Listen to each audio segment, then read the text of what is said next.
Today is Tuesday, August 1st. We're talking about what's become the largest wildfire in California so far this year, and where other fires are forcing evacuations. Also, how the Republican candidates rank in popularity so far, and what Hunter Biden's old business partner had to say about the first son's dealings overseas. Plus, what to know about a light bulb ban now in effect, how there could be new hope for long COVID patients, and why billion-dollar lottery jackpots are becoming more common.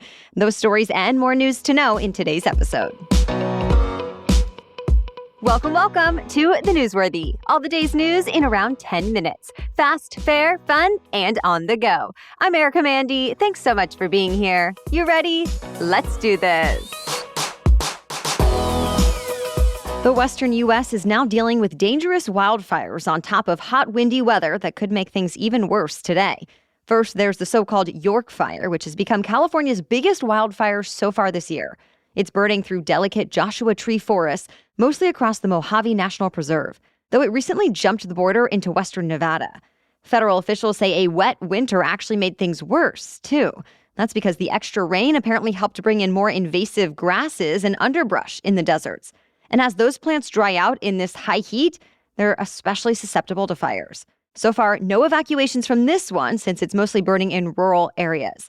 But federal, state, and local firefighting teams are now battling the York Fire, trying to save as many plants and animals as possible. Meanwhile, there are mandatory evacuation orders for a couple of fires burning in Washington state. One started near Spokane yesterday, and dozens of people had to leave their homes. Another ignited over the weekend in northern Washington and crossed the Canadian border. Since then, evacuations have been ordered for hundreds of properties in British Columbia, and thousands more are being told to stand by just in case they have to leave as well. As of this morning, that fire is out of control in both countries. In the next couple of days, though, the winds are expected to die down a little, so firefighters will have a better chance of getting a hold of them then. Stay tuned. The latest polls show former President Trump is dominating his Republican rivals for the presidential nomination. The New York Times and Siena College put out their first poll of this campaign season.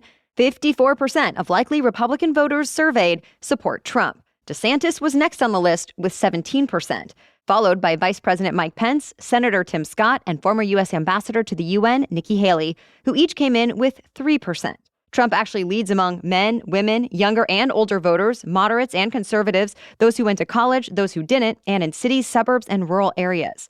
What is unclear at this point, though, is how Trump's legal trouble might influence the race, if at all, since many of his court dates do overlap with primary season. And that legal trouble is also a financial hurdle for the Trump team.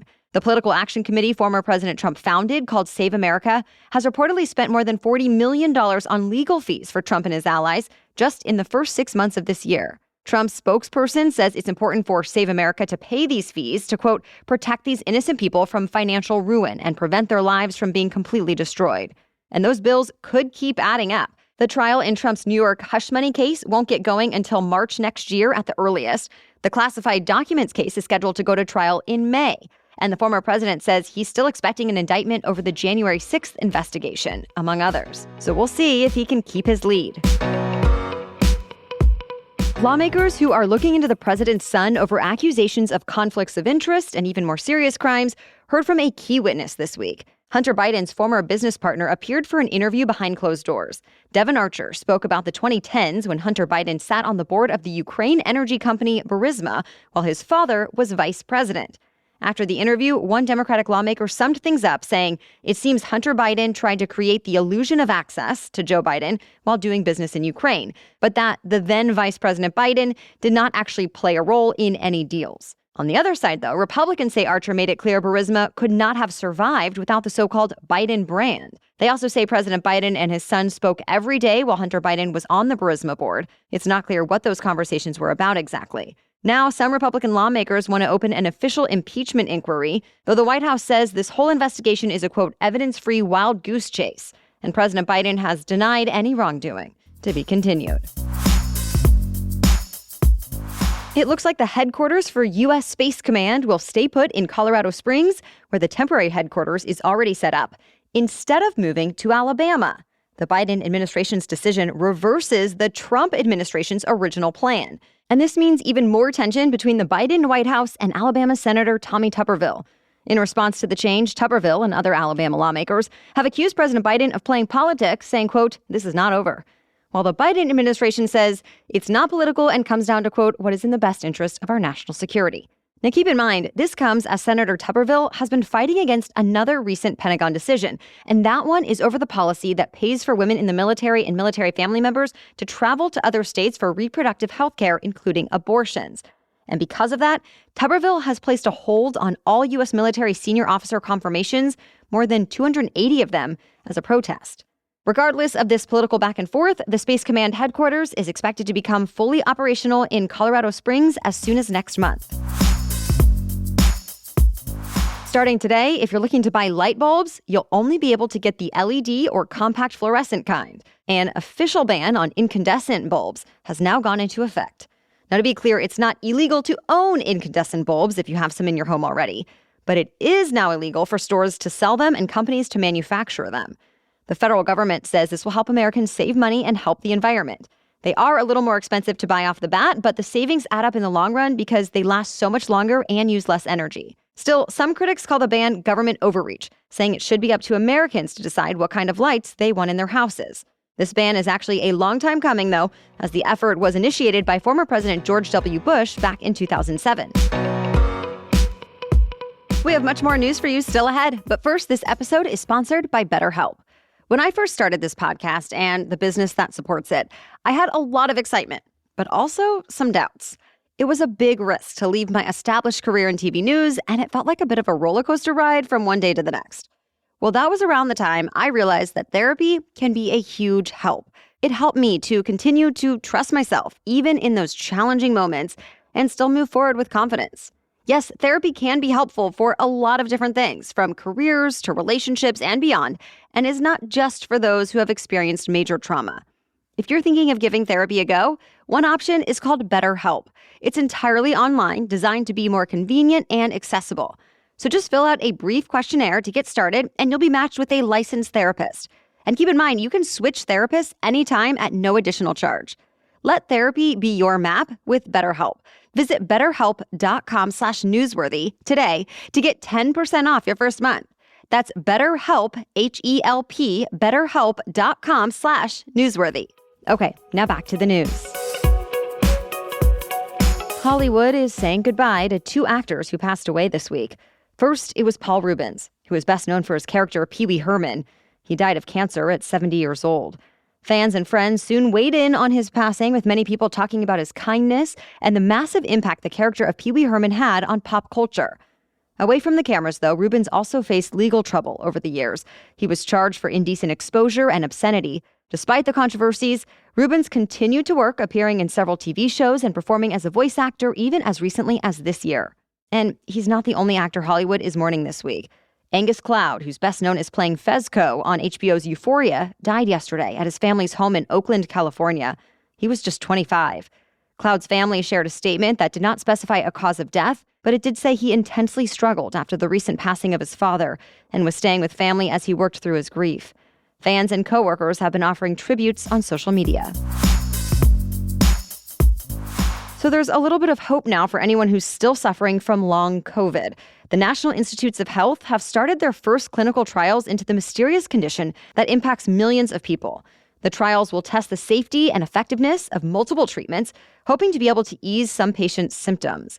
The treatments being tested include drugs, medical devices, and more.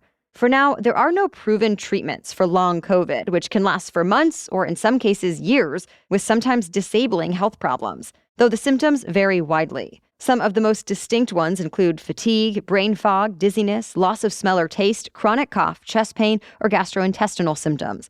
Even though some of the trials are already underway, even more will likely get started soon, and the NIH is recruiting participants now.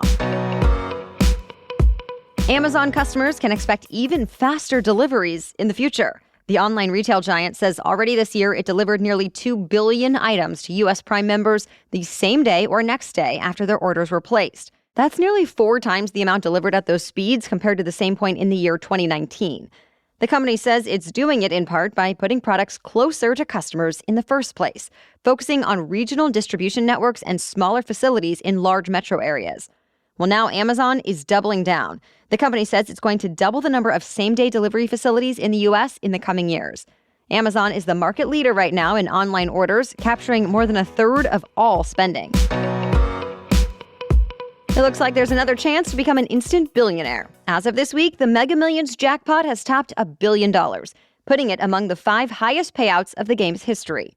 Experts tell the Washington Post billion-dollar jackpots are actually becoming more frequent these days because lotto companies have engineered lower odds for the game, meaning it's harder to win, by tweaking the rules. And when they have to pay out less frequently, in addition to raising ticket prices, they can then increase the jackpots, which brings even more attention and interest to the lotteries.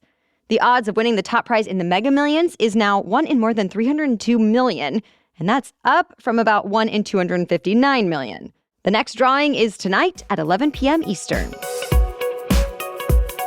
That's it for the main news today, so now it's time for Trivia Tuesday, when we ask a different trivia question every week. But first, thanks to our sponsor, ZocDoc. Ever felt overwhelmed and even annoyed by all the conflicting health advice out there? Go on social media and it feels impossible to know who you can trust and which advice you should follow. And keep in mind, none of it is customized to your situation or your questions.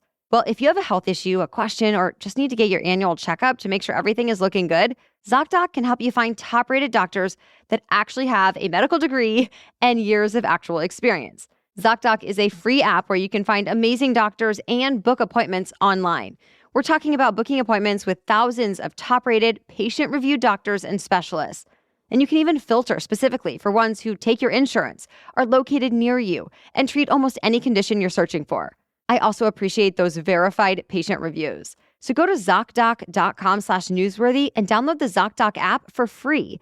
Then find and book a top-rated doctor today. That's ZocDoc.com/newsworthy. ZocDoc.com/newsworthy. Okay, now back to Trivia Tuesday. Today's trivia question is, what is August's birthstone? You can play along with us in our weekly roundup email that comes out each Friday. Simply sign up to get it at thenewsworthy.com/email or find the link in today's episode notes. As for last week's trivia question, who was the highest paid athlete in 2022? The answer is Lionel Messi. Last year, besides winning the World Cup with Argentina's national team, Messi played for a club in Paris where he made $2.1 million a week. He also had endorsement deals with Adidas, Budweiser, Pepsi, and many more, which pushed him to the top spot. This year is a little different, though. Remember, Messi transferred to Inter Miami, which came with some new incentives and endorsement deals. Overall, Forbes says his total earnings now top $130 million a year. But soccer rival Cristiano Ronaldo takes Forbes' top spot for 2023, since he also switched teams and now brings in a total of $136 million a year. All right, thank you so much for listening today and making us part of your daily routine. We'll be back with much more news to know tomorrow. For now, have a great day.